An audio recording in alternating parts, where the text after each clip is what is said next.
Hello, everybody. This is Nick Totero, Professor of Information Technologies and Computer Science, Lakeland Community College. The video you're about to watch was created a few years ago, and over the years, I try to constantly improve my Blackboard sites or my Blackboard Ultra sites.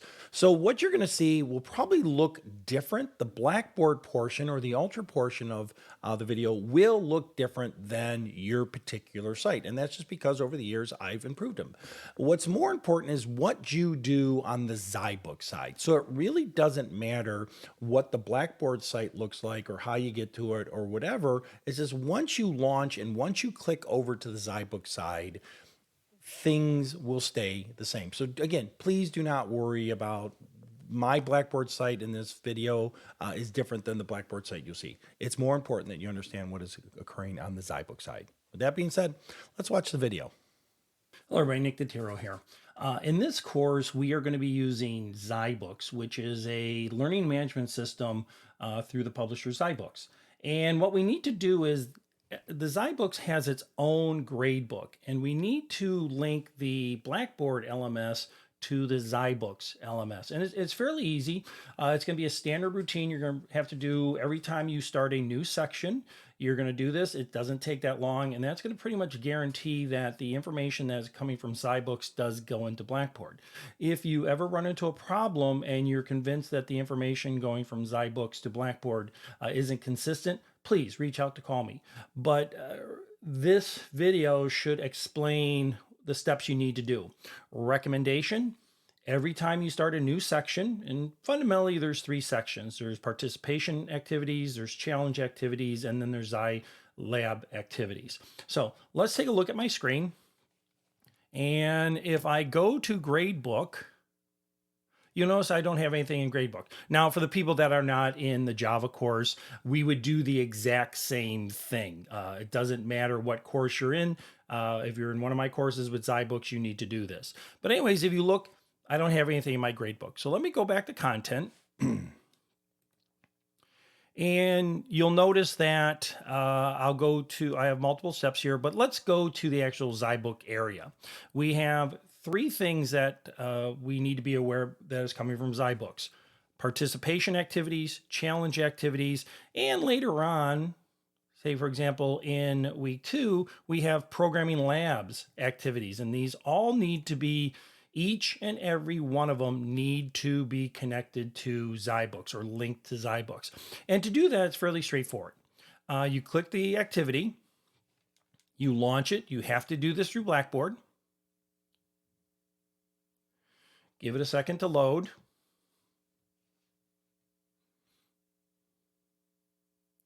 Now, before you start doing anything with the textbook, before you start going through any of the material, go up here. You'll notice you see this big zyBooks here, My Library, and then the title of the book you're using on. It's right up here. Click on the title of the book you're using. That's going to bring you to this area, and you notice this button down here. It says Submit to Blackboard Learn. Click on that. That's going to do a couple things. First thing and most important thing it's going to do is it's going to establish the link between zyBooks LMS and Blackboard LMS. And once you're done with that, you can begin the course material. Now, if I go back to the book and I say the challenge activities, look here, we've already done the participation activities. Let's do the challenge activities. So click on that, launch it.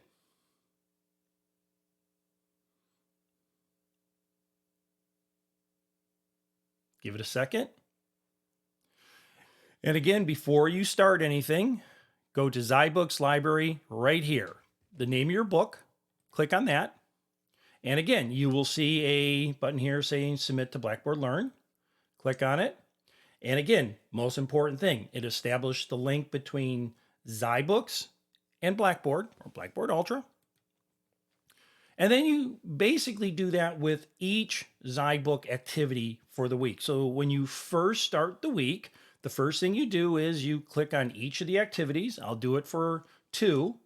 You do it for each of the activities.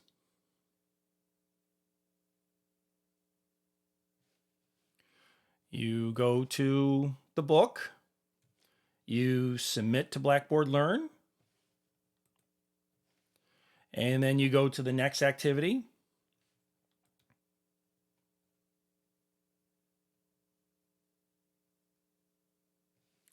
Go to the book title.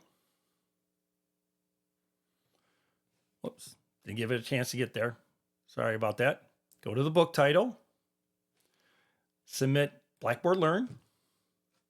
And now if I go back to our Blackboard course, if I go to Gradebook, you will see that it established those links. Now notice a couple things here. I already have started some of the some of the zyBooks material. This one here, I haven't started any of this material. So what's going to happen is as you're going through the book, now it's going to feed the information from zyBooks to Blackboard. If you are convinced that the information from zyBooks is not getting to Blackboard, first of all, it will always reside in zyBooks. Okay, I've tested it. The information there, you will not lose it. I have another video called The Big Button that if you're convinced, the big button should take care of it. And basically, the big button is doing exactly what I did here. So every week when you start the zyBooks material, go in there, click on each zyBook link. They're usually 2 to 4 or maybe 3, 2, 3, 4 links. Click on each one. Make sure you click on Submit to Blackboard and then start the book and you will see the running totals accumulate. With that being said, let's go learn something.